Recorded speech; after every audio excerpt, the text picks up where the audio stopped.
આ તરફ અરવલ્લી જિલ્લામાં પોસ્ટ ડોડાનો મોટો જથ્થો ઝડપાયો છે। માલપુરની ચોરીવાડ ચોકડી પાસે પોલીસે કાર ઝડપી પાડી, જેમાં 179 કિલોના કેફી માદક પદાર્થ સાથે એક વ્યક્તિની ધરપકડ કરવામાં આવી। વાહન તપાસ દરમિયાન કેફી દ્રવ્યની મોટી હેરાફેરી થતી ઝડપાઈ છે।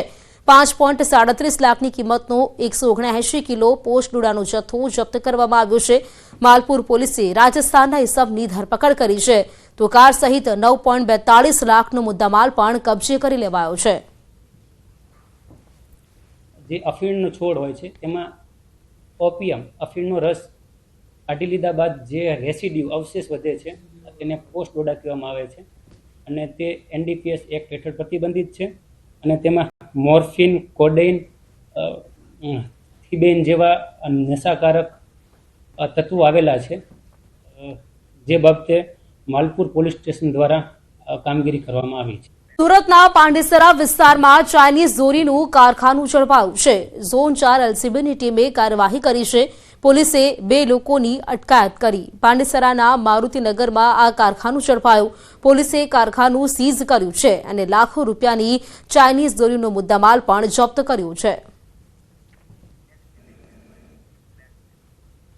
સુરત પોલીસનું no drugs in Surat city અભિયાન ઉધના પોલીસને મળી વધુ એક સફળતા। પોલીસે પ્રતિબંધિત 24 કિલો ગાંજા સાથે 2 આરોપીની ધરપકડ કરી છે। એક મહિલા સહિત 2 ઇસમોને પોલીસે ઝડપી પાડ્યા છે। ઉધના ભીમનગર નજીકથી બંનેને ઝડપી પાડવામાં આવ્યા છે। મૂળ ઓરિસ્સાના 2 આરોપીની ધરપકડ કરવામાં આવી છે। આરોપીઓ પાસેથી રૂપિયા 2.40 લાખની કિંમતનો ગાંજાનો જથ્થો જપ્ત કરવામાં આવ્યો। આરોપીઓ ઓરિસ્સાથી શાલીમાર એક્સપ્રેસ ટ્રેનમાં ગાંજો લઈને સુરત ડિલિવર કરવા આવ્યા હતા। ગાંજાનો જથ્થો સુરતમાં કોને અને ક્યાં ડિલિવર કરવાનો હતો તેને લઈને ઉધના પોલીસે તપાસ હાથ ધરી છે। ગાંધીનગર પોલીસના રાત્રિ પેટ્રોલિંગની નબીરાઓએ પોલ ખોલી નાખી। ગાંધીનગર ગિફ્ટ સિટી અને પીડીપીયુ રોડ પર બાઇક ચાલક યુવક યુવતીઓનો સ્ટન્ટ કરતો વિડીયો વાયરલ થયો છે। યુવક યુવતીઓએ બાઇક અને ઇલેક્ટ્રિક વ્હીકલ લઈને બૂમાબૂમ કરી રોડને બાનમાં લીધો। મોડી રાતના સમયે યુવકો અને યુવતીનો વિડીયો સોશિયલ મીડિયા પર વાયરલ થઈ રહ્યો છે। નબીરાઓએ શોર મચાવી અન્ય વાહન ચાલકોને પરેશાન કર્યા હતા। આ વિડીયો વાયરલ થતા પોલીસની કાર્યવાહીની માંગ ઉઠી છે।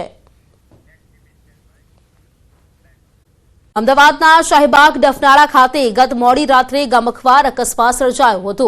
એરપોર્ટ તરફથી પૂરપાટ ઝડપે આવી રહેલ કાર ચાલકે એસીબી ઓફિસ નજીક પહોંચતા સ્ટીયરિંગ પરથી કાબુ ગુમાવ્યો હતો, જેમાં કાર સ્ટ્રીટ લાઇટના થાંભલા સાથે અથડાઈને સામેની તરફ જતી રહી હતી અને એક રિક્ષા ચાલકને અડફેટે લીધો હતો।